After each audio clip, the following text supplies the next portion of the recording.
Hey man, thank you guys for coming out tonight, and thank all y'all for watching behind the camera lens there tonight. I'm try to break down for you guys the best I can how to adjust and catch fish when 80 or 90% of the anglers just can't catch them. When it just gets tough. I mean, Lake Fork got tough this week. I mean, it got straight up tough on everybody. There wasn't a soul fishing out here. I didn't hear from not one person that went, yeah, we caught them. Everybody that fished out here this week said, no, it got tough. And Lake Fork's been tremendously good and tremendously consistent so far this summer. This has been the best and most consistent summer that I can recall in a very long time.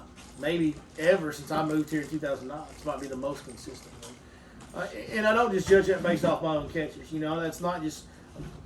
When I tell you guys, like, hey, the lake's fishing good or the lake's fishing tough, or it's just, you know, it's kind of hit or miss, it's okay. What I mean, so you guys know that, is I don't mean the results in my boat necessarily.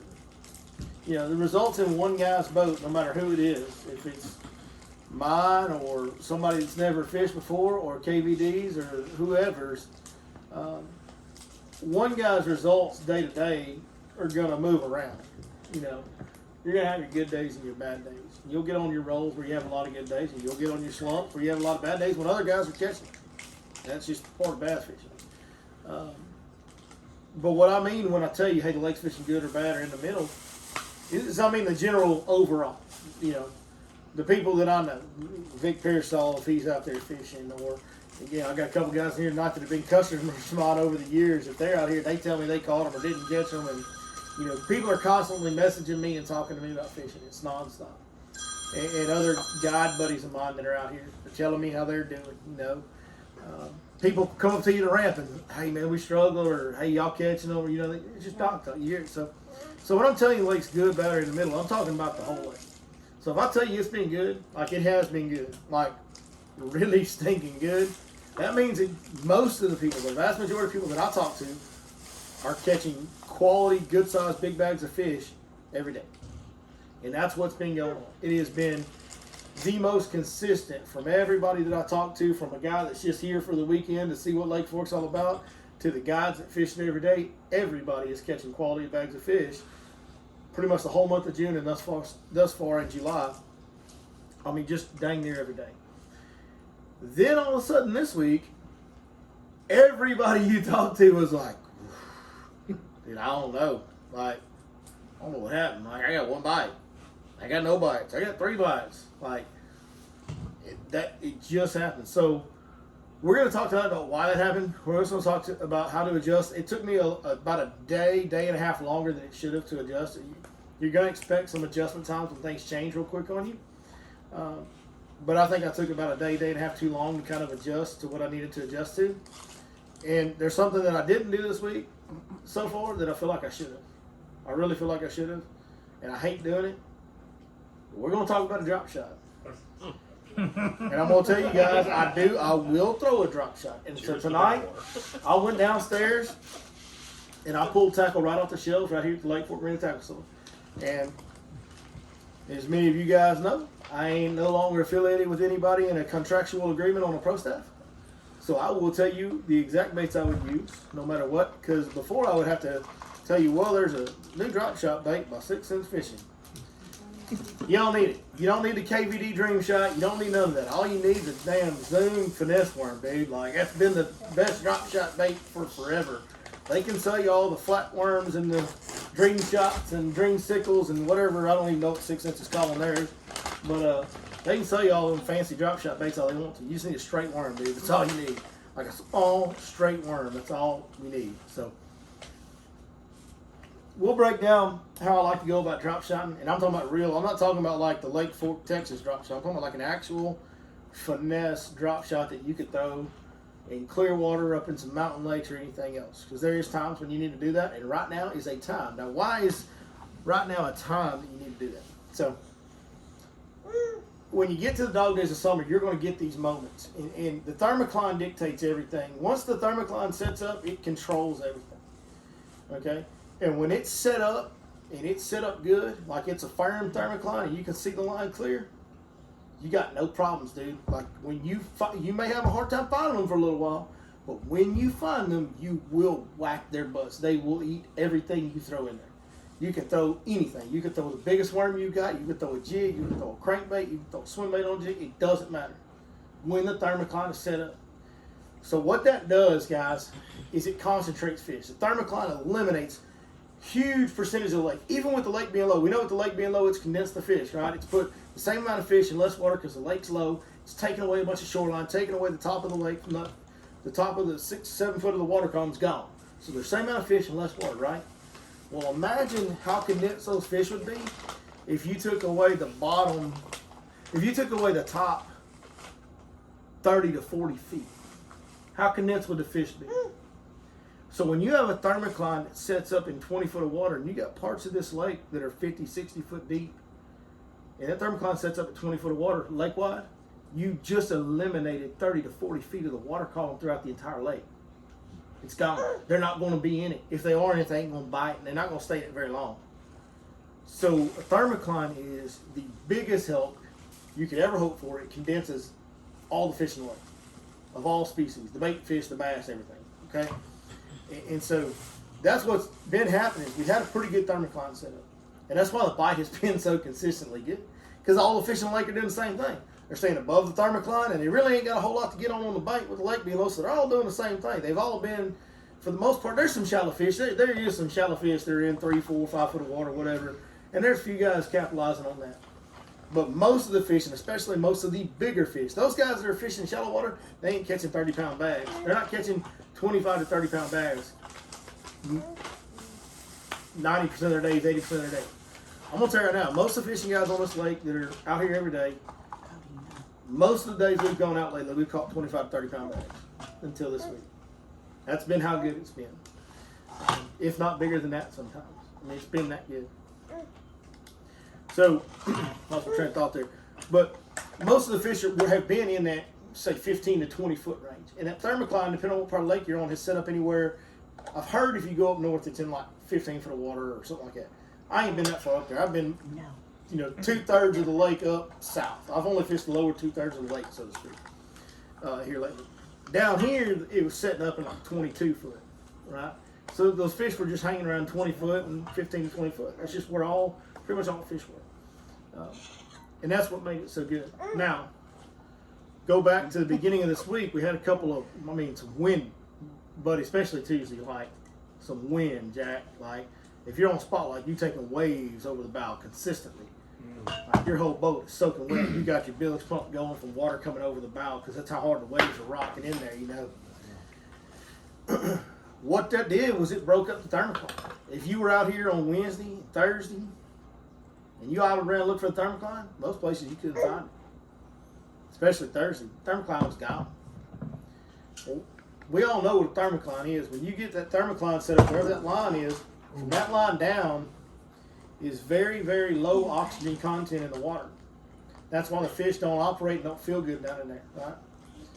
When you take all this water, 30 or 40 feet in some areas, 10 to 20 foot in most areas of the lake, that's got little to no oxygen in it, and then you mix it up with all the good water, what happens to the overall water content?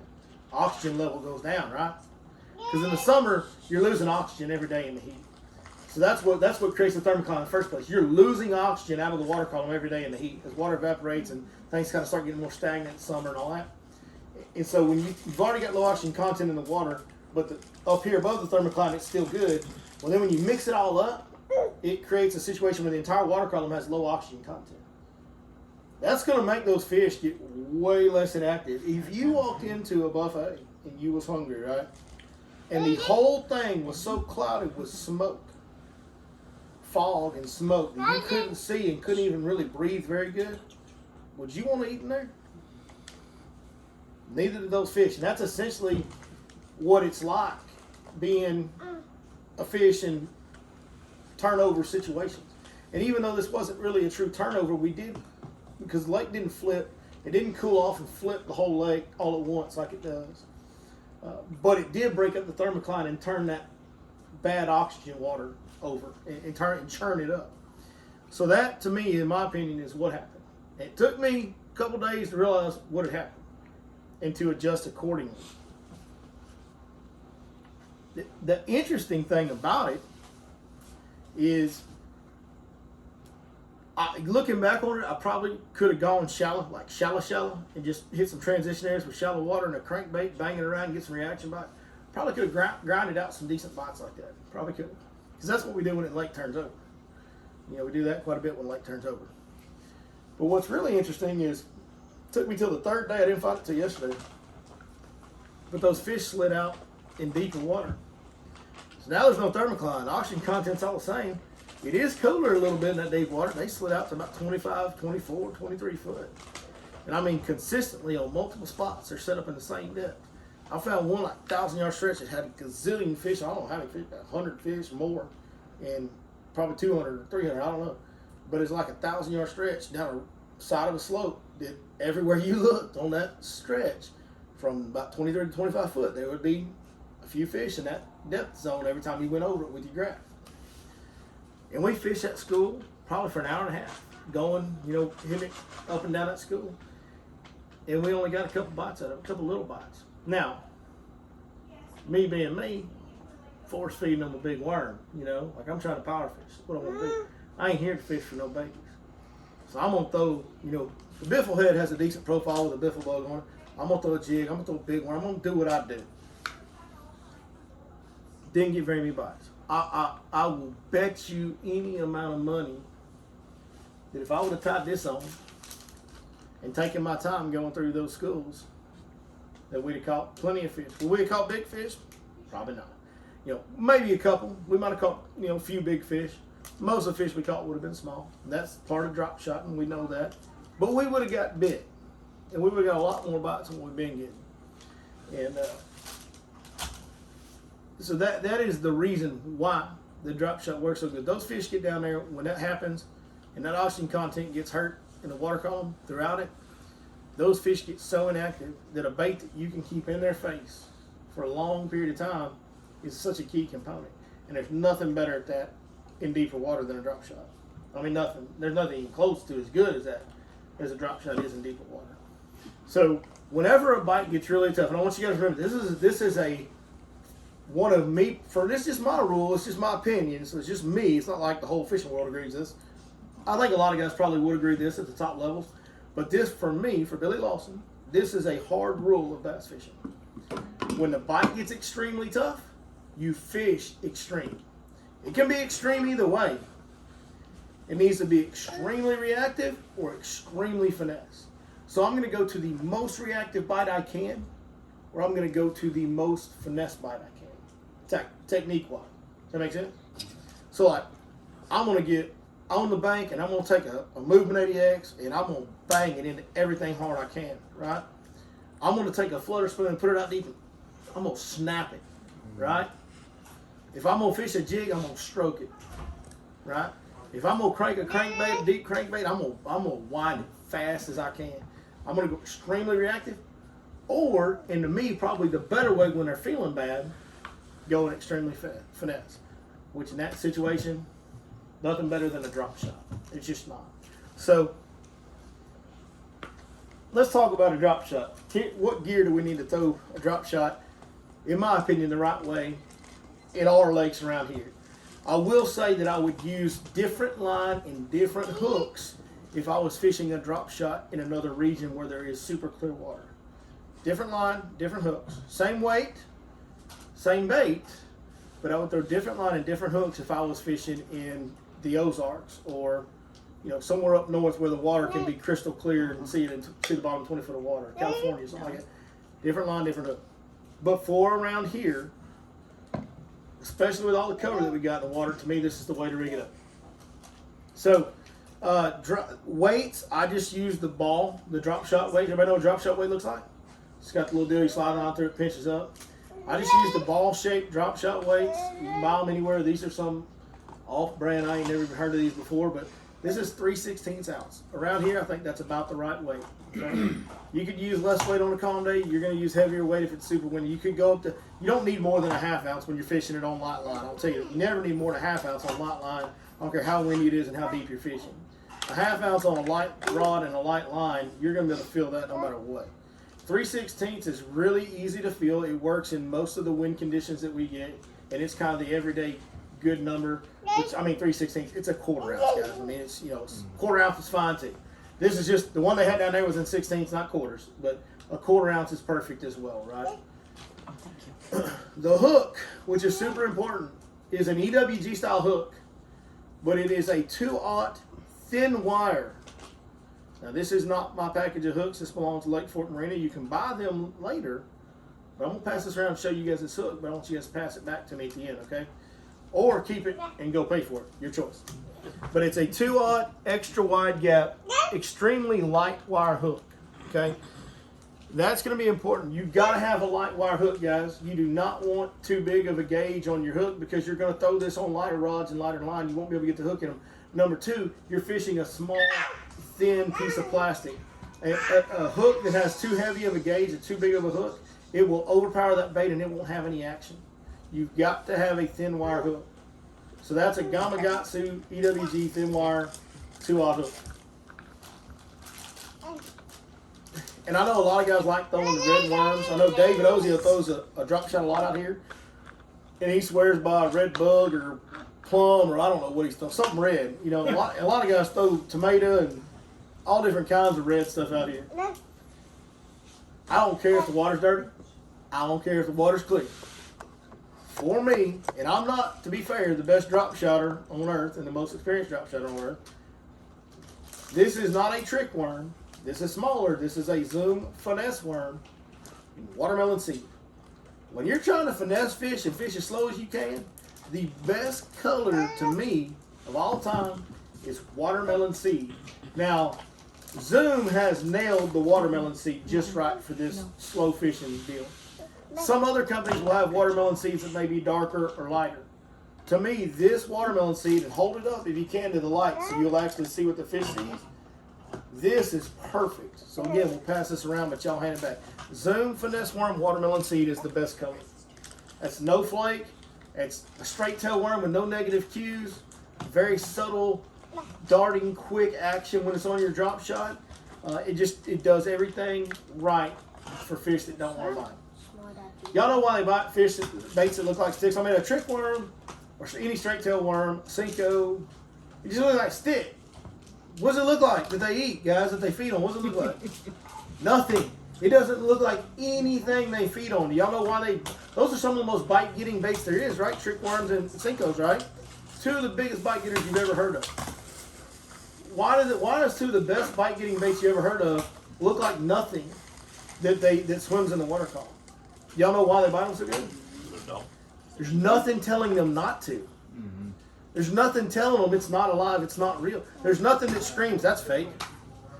You know what I mean? It's no negative cues is the reason they bite it so good. It's not about the positive cues, it's about there is no negative cues.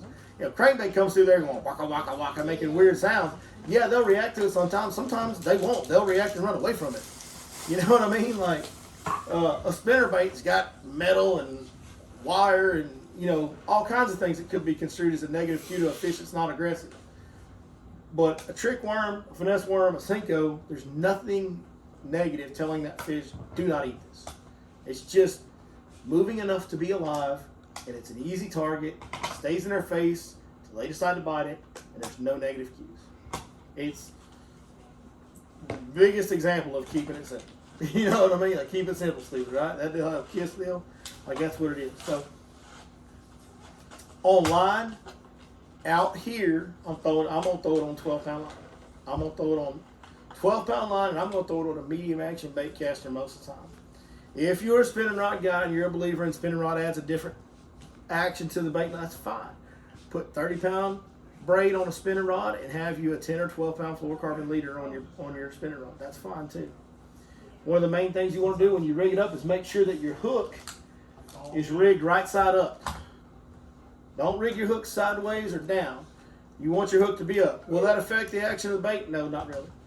No, it really won't. It's a straight tail worm. It's going to look the same no matter which way you turn it to that fish. They ain't going up there counting the watermelon seed dots in there. I guarantee you they're not. Like, they ain't paying attention to where that worm's flat side is on its side or on the bottom. You want that hook rigged right side up for hooking the fish correctly. Okay? So make sure when you go run your drop, and I tie a polymer knot on my drop shot. I run the line. How do I do it? I run the line through, going up the first time, then back through going down the second time. Tie my polymer knot, and then I take my long tag in that you tie the weight in, and I roll it and put it back through the eye of the hook and pull it down, and it puts the knot in the eye of the hook. That also helps protect my knot on this light line, because the knot actually rolls over and goes inside the eye of the hook. And now my tag end's going straight down, my main line's going straight up, and my hook's sitting just like it's supposed to. Everybody understand what I'm saying there? Good, good, okay. Yeah, like I said, on rod I throw it on 6'9", 6'6", 6'7", whatever it is, medium action with a light tip, as light a tip as I can find. It's the lightest bait casting rod I can really find is what I throw in. I do think there's some validity too, especially when you're trying to finesse it like we would need to right now. I think there's some validity to a spinning pole. You are going to get a little different action on the spinning pole. Okay, you are. You're going to ease that hook into that fish a little softer. You're not going to jerk on them as much. You get a bite on a bait caster, man. It's hard for all of us to not jerk a little bit, right? But with the spinning pole, what do? You just lift up. The thin wire hook with a finicky bite. It's what you need to do. So I think there are things that a spinning rod forces you to do, technique-wise, that makes you present the bait and hook the fish better in these situations. So even though I don't use them, if I was tournament fishing, I would 1,000% own spinning rods. Well, I own spinning rods. I would 1,000% use spinning rods, okay, in this situation. And I would throw a drop shot a lot more often if I was a tournament angler.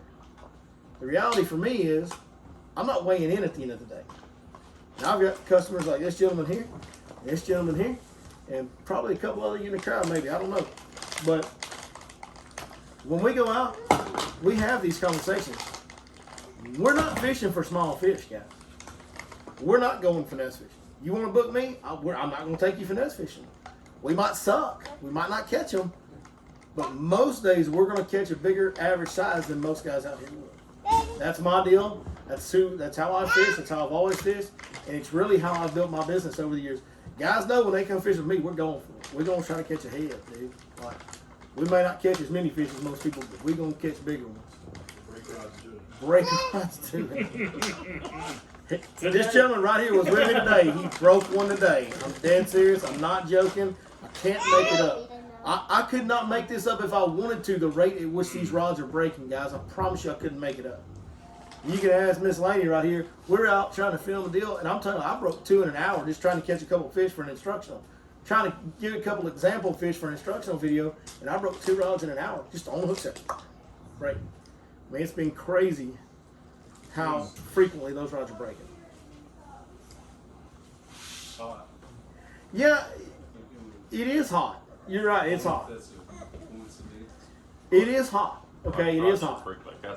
But other guys, I mean, the rate that they're breaking at's insane. Number one, and other guys aren't breaking their rods like this. There are other brands of rods. They're not breaking. Okay. I mean, they're not breaking. Yeah. I've heard too many customers just losing. And as well, Ben, I've fished here in, I think it was 2010 or 11. I was out here every week throughout the summer. Before anybody knew who I was just out here fishing. You know? I was out here all the time. Then I was obsessed with this lake. And when it got so low, I was out here every day I could be, because the lake was low. And I was able to learn a lot about the lake, about navigation and different areas when the lake filled back. And I was out here more when this lake was low 2011 than any other time other than when I started guiding. We had 100 days in a row over 100 degrees that summer. Everybody remember that? I didn't break rods that summer. Yeah, I've had a few people suggest that to me, and I don't know if there's anything to that or not. But all I remember is we had 100 days in a row over 100 degrees, and I did not break rods. And my rods all stayed in a shed that was exposed to the heat when they weren't on the deck of the boat exposed to the heat. So they were never in any kind. My rods were never in any kind of air conditioning. These rods now don't stay the night in air conditioning. You know what I mean? Like my garage now has AC, so yeah, they're in a better situation than my old rods were. So I don't know. I mean, I think it's part of the newer generation of rods is they're trying to make them so light, and the way you make rods lighter is making them stiffer and less material. So that gives you sensitivity, power, and lightweight. When we start using less material, I just think they're going to be more brittle. And I think somewhere along the line, unfortunately for 6 cents, they have crossed that line. And I also think, just my opinion, for the record, anybody, just my opinion, this deal with me and 6 cents is something that I've been looking for a way out. I sent them a letter 2 years ago telling them I was leaving. And the reality is they begged me to stay. And I stayed. Because I did have loyalty to them. And I felt obligated to them because they took care of me. And I took care of them. We did right by each other. But I've seen this coming for a long time with this company. And it's just my personal opinion that they've flat out outgrown their roots. They've outgrown themselves. Mm-hmm. And I think that some of the products they put out now reflect that. I think that some of the quality of their product now reflects that. And I think these rods are a real good example of that. When their rods first came out, I didn't break them near as much. Now all of a sudden, I can't keep them together. It just seems like it's becoming an example, in my opinion, only my opinion, of a company that's gone from being a smaller company that paid attention to details to a bigger company that's more concerned with numbers and isn't paying attention to details as much. And that's natural, guys. Like, that's going to happen to some degree. But, you know, if you want to do things right, you need to manage that as best you can. And I don't know that they're doing it. It doesn't feel to me like they're doing it as well as they should. Because they are. Some of their innovation that they come out with isn't really, honestly, that innovative, in my opinion. Somebody asked me last night about the axle swim jig. I don't see the point. I mean, you can literally reel their regular swim jig is phenomenal. It's got that fish head. It looks better than all he wants. It's got the flat bottom so it planes out the way it's supposed to. I mean, it's got the screw lock on it so your trailer stays on. Their regular swim jig is the best swim jig on the market. I'll tell you right now it is. Right? And then they come out with this axle swim jig. Why do I need a more wheeler swim jig when I can take the swim jig you give me and throw it through a lily pad field? And throw it through pondweed mats. So throw it up in the mat and just point at it and reel it. It comes right back to me, wiggles right through. What do I need more wheelers than that? It's a sales gimmick, guys. That's all it is, in my opinion. In my opinion, it's a sales gimmick. It's all it is. And when a company starts doing things like that, it makes you go, that ain't right. Like, you want me to sell that? It's just, I don't believe in that. And I don't like it. And I've been unhappy there for a while. And so, you know, everything that's gone on, there's been some definitely circumstances. There's been some things that I don't regret that I've been chastised for. There's been some things that I do regret, right? We all make our mistakes. But the fact of me not officially being with 6 cents anymore, to me, it's probably one of the better things that happened to me in a while. So it definitely frees me up to tell you guys the real stuff. The good thing about all this stuff is it's cheap. It's cheap. There is 20 worms in here. It's like $3 or $4, I think. I don't know. Has it gone up?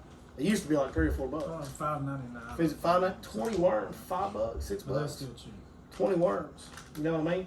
These hooks, Gamakatsu hooks, they're not super expensive. They're pretty cheap. These weights, I guarantee you, this looks like some dude named Lee. He's pouring them in his garage because it says Lee on here. Like, Lee Pro Tackle. I mean, they out of Houston, Texas. So, I mean, these are just, I mean, you can literally buy the mold for these weights on Tackle Warehouse and make these yourself. You know, with tire weights that you get from your tire shop in town. That's what I used to make jigs out of. I used to make my own jigs. Mm-hmm. I had some jig molds, and I'd go down to the tire store and be like, hey man, y'all got some used tire weights, those lead tire weights? Yeah. Can I have some? Sure. Give me a bucket full. Dude, that'll last me 10 years. Thanks, dude.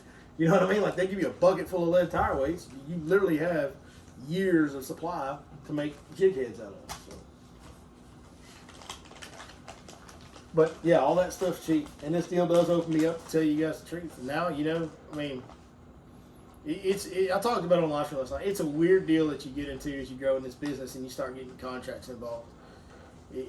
And when people are, we discussed a little bit today, when somebody's paying you money, I think if you've got any integrity at all, you feel obligated to do right by that person. Like, you feel obligated to work hard for that person, do the best you can for that person when they're paying you money. So when 6 Cents started paying me money, I couldn't go against anything they did publicly. I couldn't. Not in good conscience for me, I couldn't. I could try to choose not to talk about certain things and not to feature things on the content I did, and I did that to the best of my ability. But when somebody's sending you a check every month and helping you provide for your family, and they send you email after email asking you to promote a product, then you kind of feel obligated to do it, whether you like the product or not. And that's just the inside look at the reality of it. And that's how you get guys that are good guys that are straight up lying to you about what to buy with your fishing gear. And it's existed in this industry forever. It's abundant in this industry, and it always has been. I think it is a little better now. I think it's a little better now than it used to be. So I think there's more options out there. I think there's more exposure on everybody's baits. So I think it is better. I think you get more honest feed. It's hard for somebody to tell you he's throwing a 6-inch jerkbait when you can see a Vision 110 on live coverage. You know? You know what I mean? Like, let's say Lee Livesey wins the tournament on the jerkbait next January on Bassmaster in Florida. And he's going to come out and tell you, I'm throwing a 6-inch for Vote 106. If he does come out and tell you, I'm throwing a 6-inch for Vote 106X. No, bro, that was a mega bass. Like, I saw it on live coverage. It's not a 6-inch jerk. You know what I mean?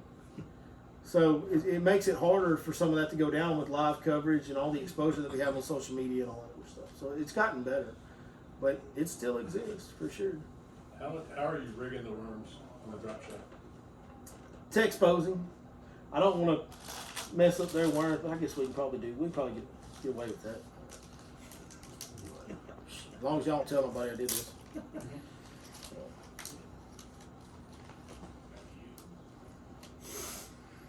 And these are even a little bit, almost a little bit heavier gauge than what you want. I mean, they're right at right. But these are about as heavy of a gauge wire I would ever want on a drop shot hook for true finesse drop shot.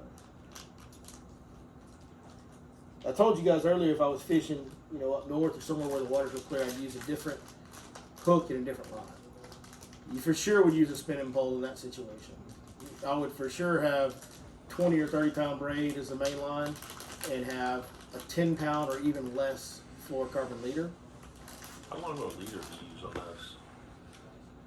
I usually go the length of the pole, about 6 foot. About 6 foot. About 6 foot. So you keep from winding that knot through the guides? No, you wind it through the guides. It'll wind right through there. Okay. It'll cast right. And those spinning rods, if you're doing it on a spinning rod, it'll go right through the. I mean, you can cast it, flip it. I've never had an issue. I just bought a new spinning reel today, or the rod, Okay. and it was a Jacob Wheeler series. Yeah. The bottom two are like spinning. The rest is more like a regular. Yeah. I'm like, ooh, I don't know if the knot will go through those. Yeah, I've thrown in the past, even on baitcasting rods, I've thrown lines that have uni leader knots. Yeah, that's what I thought. And a lot of guys tie an FG knot. And nobody, I mean, all those guys that are drop shotting, they all have a leader knot tied. Yeah. And they're, reeling their drop shot up and pitching it out or casting it out. If they're casting it or back end pitching it, they're reeling that knot through their guides and flipping it back out. Now, if they're underhand flipping to a bed, they might not be. You want it about the length of your rod, so 6 to 7 foot. Yeah. Okay, so how we're going to hook this is just like you hook any other worm. You're going to go through 1/4 of an inch into the head and come out of the belly, which on this finesse worm is just the flat side is the belly. You do want to make sure you rig these straight. I mean, it's a finesse bait. Every little detail matters. So you're going to slide it up. And the other thing is this deal will also protect your knot a little bit too. You slide the worm up there as well. Okay, so now that I've got that on there, what I'm going to do is I'm going to take and line up where does that hook go through that bait? And I'm going to put my thumb right there, and I'm going to put that hook in based on my thumb measurement and try to stay right in the middle and go straight through all the way through the worm where it's all the way through. See the hook on top of it? The hook's sticking out on the top side. The worm's all the way, it's going all the way through the worm. The hook's exposed on the top. Now, very lightly, I'm going to bunch the worm back up and skin hook it just a little bit. Now that, for out here, brush pile, timber, dock, whatever, completely weedless, right? But, as you guys can see on camera, and it's all y'all can see, I mean, that is skin hooked barely back into the top skin of that worm. So it's completely, I can't touch no hook, right? But, fish comes up and bites it, hook pops right out before I've even set the hook's out. As soon as the fish bites down, the hook's out that easy. I mean, I just went, right? So now when I jerk up, I got a little easy to set. We all gonna get Amber Alerts together? It's a group Amber Alert party. Let's go. It's not near here, is it? No. Because it does kind of matter. It's kind of important if it's near here. Yeah. It's Um, wise. But anyways, you got a very thin wire hook that's very easy, and all you got to do is lift, and it will pull it in. And I tell people this. We were fishing an underspin head offshore today with Colby here, and his buddy that was with us, or maybe it was you. I don't remember. I think it was you, maybe. Yeah. First time on that underspin head, and it's got a thin wire hook. Right. You jerked on it, and you caught the first one, but then the second one you missed because you jerked on it, right? Yep. And so this is an analysis or analogy that I tell people all the time. When you have a thinner wire hook, it's like if you have a finishing nail, and you think of that fish's mouth as a soft piece of like a plywood, like a pine 2x4, right? It's a little bit softer. That's a pretty good equivalent to a fish's mouth. It's even harder than a fish's mouth. But if you have a little thin finishing nail, you can walk with your thumb and slowly push that nail all the way in, right? Same thing with this. When you got a thin little hook, you can just slowly pull it. Yeah, you can. You can just slowly apply pressure and pull it into that fish's mouth. And as soon as he swims the other way, he's going to pull it in there for you, right? But you can just take that rod, you get that rod, and you just go. I mean, literally, you sit there, drop shot, you get a bite, just go. And then just keep it tight. Keep the rod bent. That's the main thing that I see people screw up on so much. My own kid in that video that I aired Wednesday, you heard me in the I know I probably annoyed the hell out of y'all going, keep turning the reel, point the rod away from the fish. Keep the rod bent. I don't care if it's a jig with a 7/0 hook in it, you set it like this, or if it's a drop shot and you do this, or crankbait and you do this. I don't care how you set the hook. Once you've loaded up that rod and that line's tight, you keep that bend in that rod. That's the most important thing. The minute that rod is, instead of being bent like this, that rod's bent like this, anything that fish does, he can come off. If he turns and runs at you, if he shakes his head underwater, if he jumps for sure, as soon as that rod is not bent all the way over and it goes like this and it's just bent a little bit, he can come off at any moment. So with that drop shot, you ease up on that hook set, point that rod. Where's my rod pointed right now, guys? Behind me, not even just the sky. Not even just the sky, right? Because that would be right here, right? I'm not stopping right here. I'm following through all the way to here. I'm pointing that rod away from that fish and bending that rod, especially with a lighter action rod, as much as I can. And I'm going to make sure that I engage my reel hand. And if that fish starts coming up towards me, I'm going to outrace him with my reel handle. High-speed gear ratio reels are important. Especially if you're going to go to a spinning rod, they are already lower gear ratioed reels on spinning reels than they are bait casters. So get the highest gear ratio one you can on a spinning reel. And even on a bait caster, I like a 7-1 or higher on a drop shot. That way, when I do this and he runs at me, I can catch him. Here's the deal with a drop shot, guys. You're never, ever with a drop shot should you be moving the bait with a reel handle. You should not move that bait through the water column with the reel handle except to reel the bait in, to throw it again, or to reel the fish in. You should not present the bait to that fish and move it with that reel handle. You're going to drag, shake, or just, most time with a drop shot, you can just hold it still and just barely drag it. Barely move it at all. Here's the deal. We all have a natural vibration in our hand, right? Everybody. Nobody's hand, even if it looks perfectly steady, it's not. It's not. We all have a natural tremor in our hand. Most of us have a pretty good one. It's pretty visible, right? Hold your hand out there and look at it. You'll see some shaking going on. We all drink too much coffee and brown water, right? That's the deal. So your hand's going to shake. So when you're just sitting there holding your drop shot on a semi-tight line, with that light action rod and that light line and that light tackle at the end of it, when you're just holding it dead still, that worm's going. Mm-hmm. Like it's getting that vibration down there. You don't think it is. If the wind's blowing, maybe not. Right? Maybe not. But if the wind's blowing, it's putting action on the worm in the wind current. You can literally just hold a drop shot still and be presenting a deadly presentation by holding it dead still. So move a drop shot. The number one tip I can give you on presenting a drop shot is move it as little as you possibly can. Move it as little as you possibly can. Y'all didn't even know I knew all this about a drop shot, did you? Yeah, I had no idea. All these years, nobody knew that I knew anything about a drop shot. I know a little more. I know a little bit about it. That was his best kept secret. Yeah. Really does scary. I literally haven't fished a finesse drop shot like this maybe since I started guiding. Because the last time I think I fished it was when I was competing in tournaments. I brought a spinning reel on your boat, and you were like, what? Yeah, he brought that spinning rod on my boat, dude, and it's like, I think it was pre-spawn. It was a colder time of year. Priest, he brought a spinner on. You can leave that. Like, we ain't gonna need that, bro. We ain't gonna need that. No. Yeah. Any questions? It doesn't have to be about drop shot. You can ask me about anything. What do you think this rain and cooler weather today is going to do? Tomorrow and the next day? I think it's gonna possibly prolong a little bit tougher bite, but sooner or later though, those fish are gonna settle into the new oxygen levels and they're gonna have to start eating, right? So, and from what I can tell, they're kind of starting to do that from other guys on the lake and stuff. Overall, it seems like the bite's gotten a little bit better as the week's gone on, not a lot. So it could, unless we get the hot weather without the wind to get the thermocline set back up, I don't think we're going to go back to as consistently good as it was. If we don't get a thermocline set back up, guys, I don't think it's going to be as consistently good as it was.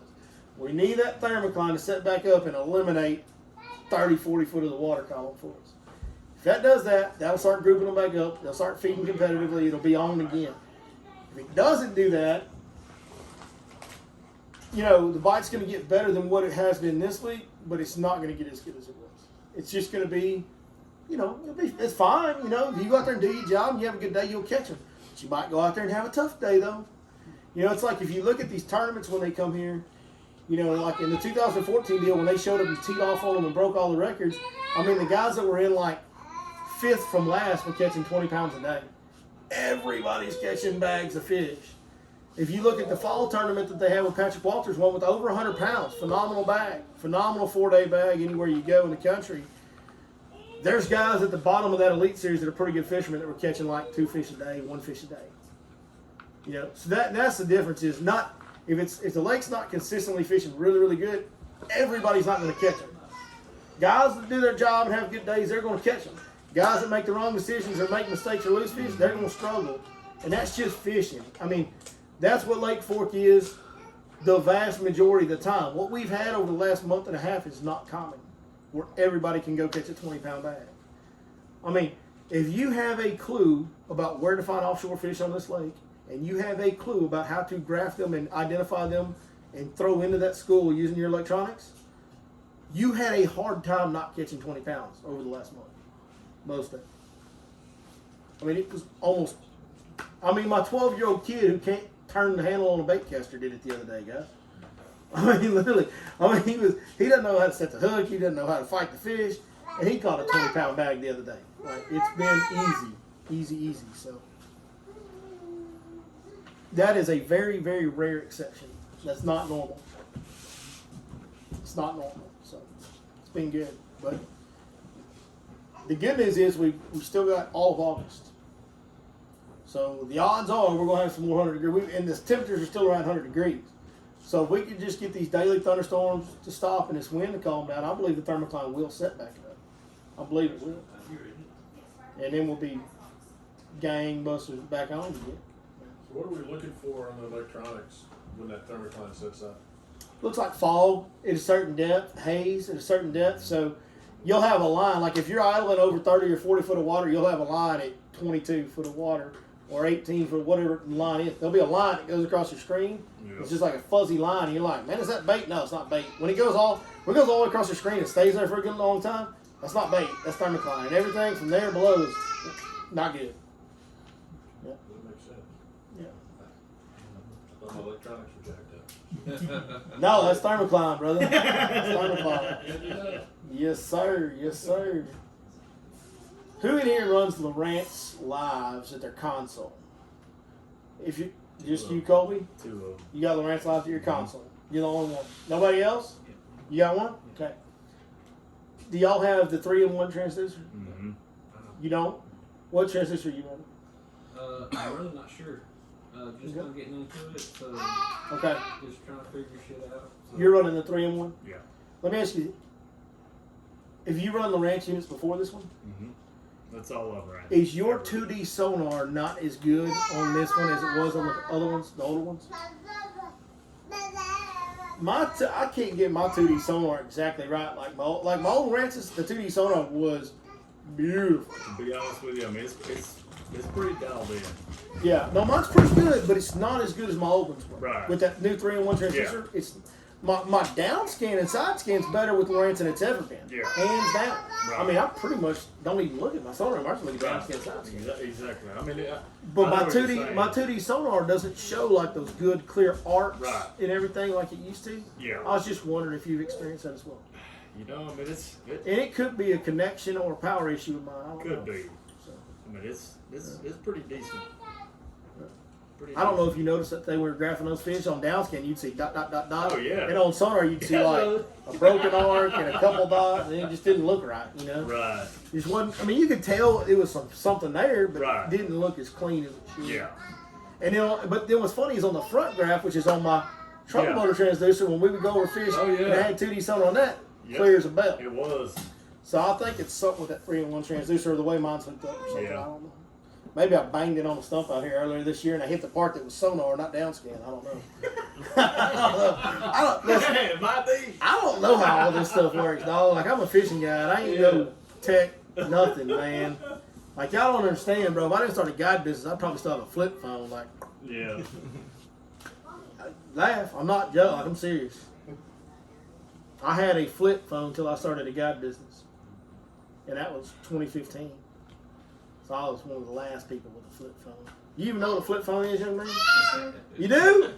How about that? I'm proud of you for knowing that, young as you are, buddy. That's good.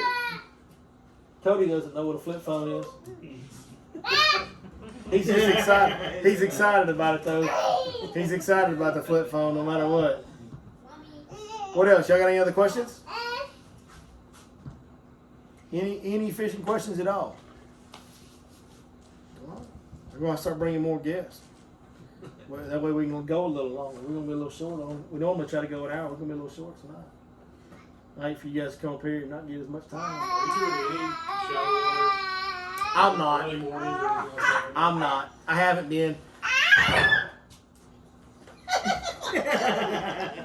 Apparently he has. So, He just wants to talk and he's you're been talking. he's been in the shallow water. We throw him in the shallow water. We call him gator bait, right? That's what it is.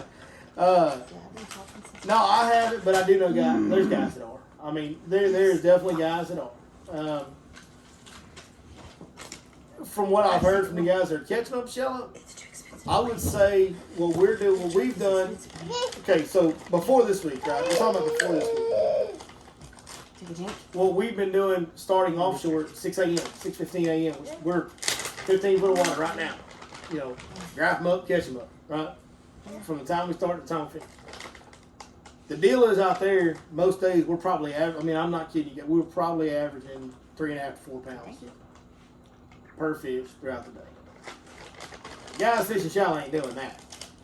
You know, they're catching some fish. At times they're not catching as many because we got bigger schools offshore. When you're fishing shallow, you're not catching as many at times. But sometimes they are because they get on schooling baits. These schooling baits pop up on these shallow water areas and they'll catch them fast. But most of their fish are 2 pounders, 2 to 3 pounders. Majority of their shallow, the guys that I've talked to, they're fish shallow. Majority of their fish are 2 to 3 pounds.